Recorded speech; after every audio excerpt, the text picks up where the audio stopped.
Welcome to the last show of the semester, Mocs. That's right. It's also the last time you'll be logging into TikTok on campus Wi-Fi. Not quite something you'd expect.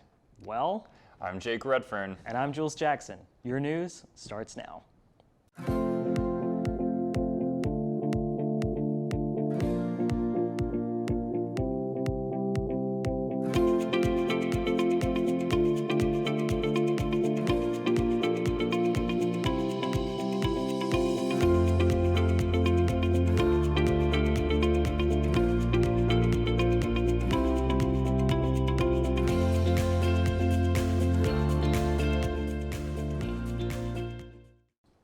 A new law is prohibiting the use of TikTok on all UT networks.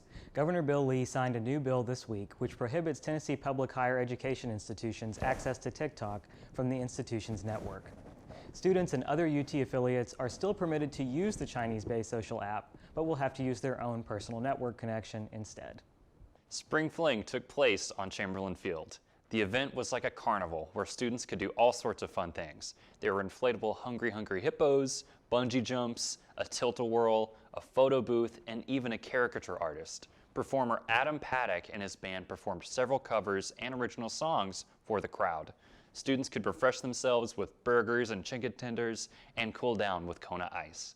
The engagement office even offered free merch to anyone who came to the event. It was a great de-stressor from studying and getting ready for finals, as well as final assessments.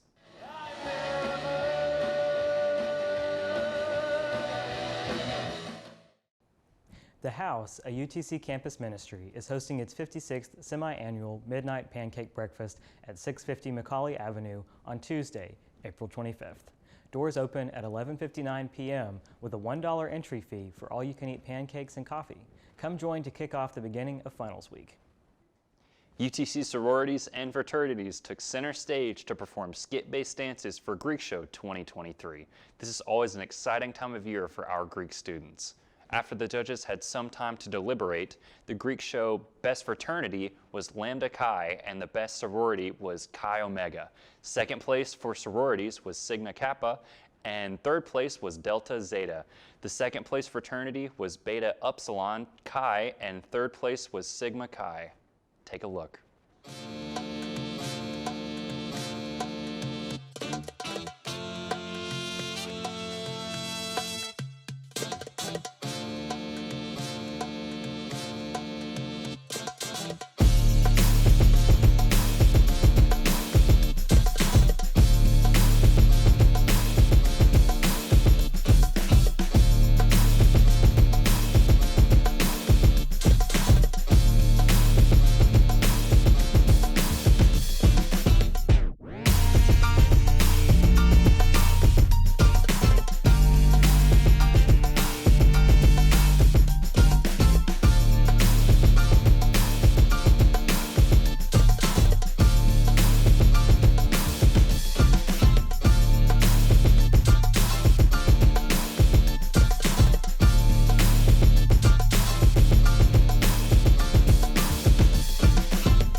Wait, what the heck's going on with weather? I don't know. Well, you're a chief meteorologist. Our Lillian Simcox has the answer. Well, Mocs, it's time for the last Mocs News weather forecast of the year. What will you do without us? We're looking ahead to some rain today and tomorrow, but on Sunday and Monday, we still have sunny, cool weather conditions. And Monday is our last day of class, so we can look forward to sunny skies as we bring this semester to a close. Tuesday and Wednesday, there will be some storms, and from Thursday through next Saturday, we'll see some cloudy conditions. But by next Sunday, the sun will come out again with temperatures going up to nearly 80 degrees. Summer is officially here. Enjoy your breaks, Mocs. Named Silicon Valley of the South by S&P Global, Chattanooga's Mayor Tim Kelly announced last month an initiative known as Gig City Goes Quantum. The initiative is led by EPB and Cubatech. Efforts include partnering with universities including UTC and Chattanooga State, which are expanding their degree and non-degree training in quantum technologies. Chancellor Steve Engel said UTC allocated $1 million for quantum development and education. He hopes to apply quantum technologies across all colleges at the university.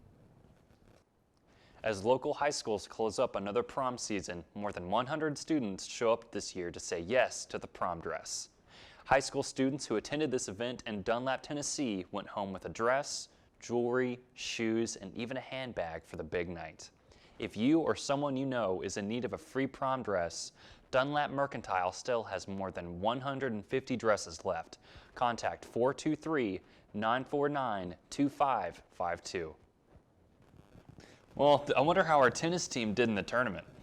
Let's turn it over to Frankie Bolognani to find out.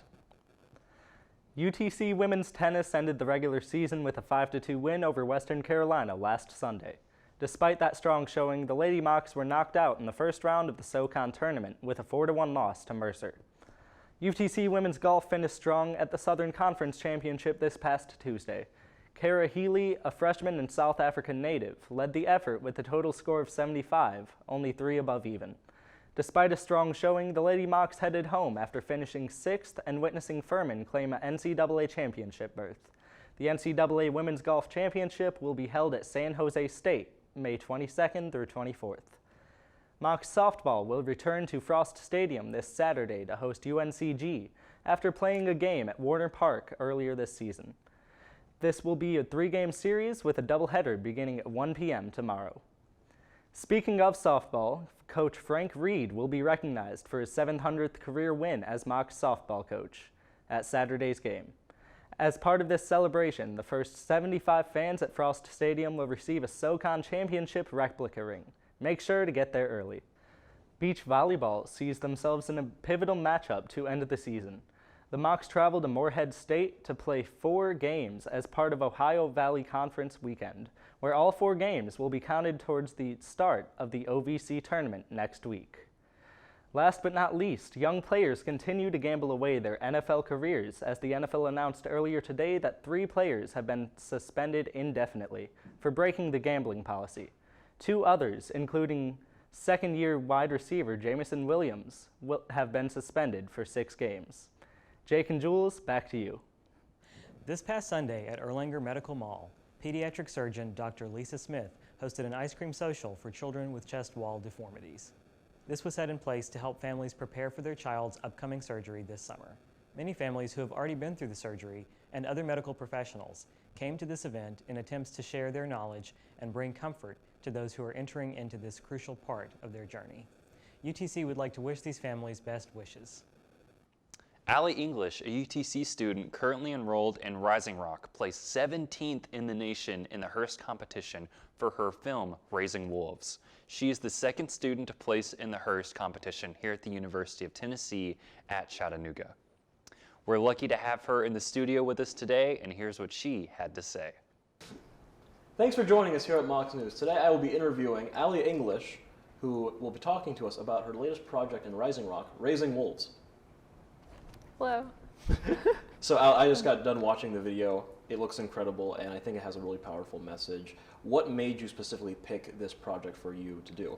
Yeah, so I am really interested in the natural world, and for my future career, I'd really like to blend the natural world with humanity and the way that we can connect the two. And so I really love animals, and I learned that Reflection Riding has wolves on their property, and they're trying to help them and recover them since they're an endangered species. And so I was like, that'd be a cool project idea to be able to work with them and learn about the wolves. Yeah. And like you said about tying in empathy into that, mm-hmm. and how they are an endangered species, I think that is a really powerful message that the video shows. Was that your intention? It was, yeah. It was mainly to draw empathy and also see if I would be able to do that, because they don't really like people around wolves because they're trying to help them be naturalized. And so I wanted to reach out and see if that was even a possibility. And then they said yes. And I was like, okay, well, this is great. I'll definitely go with that. Was it a smooth process? Did you encounter any roadblocks or? I really didn't. I reached out to Tish Gailmard at Reflection Writing. She's the director of wildlife conservation there. And I had met with them a few times because I've been there to take photos for a few different things. And she was like, yeah, we can do that. Or actually, I reached out to Taylor Berry, and then he connected me to her. So, yeah, it really wasn't difficult. Okay. Would you say this was a learning experience as well for both filmmaking and learning about red wolves? Yes, I would say definitely. I learned a lot. In doing that, she told me that red wolves are the most endangered canid in the world. So I just looked at a statistic earlier that said there's 15 to 17 individuals left in the wild, so they're super rare. Most of them are in captivity. And so I got to learn a lot about the process of recovering the species. They take a lot of genetics and try to bring wolves together depending on the different genetics to diversify the gene pool, I think. And hopefully get them out of the endangered species list. Right, exactly. And they're trying to recover that way. And there's 40 plus organizations around the country that are doing this and are part of the Red Wolf Safe program. And so, yeah, I learned so much about wolves.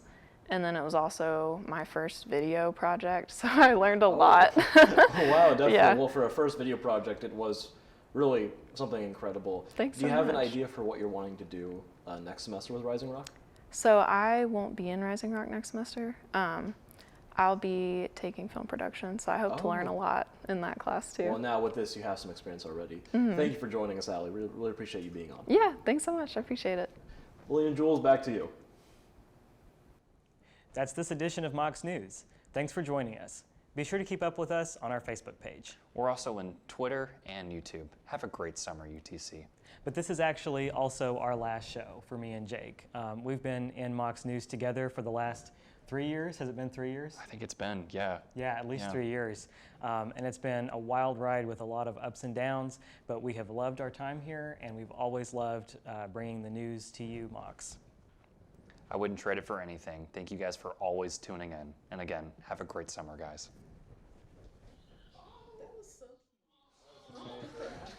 so cute.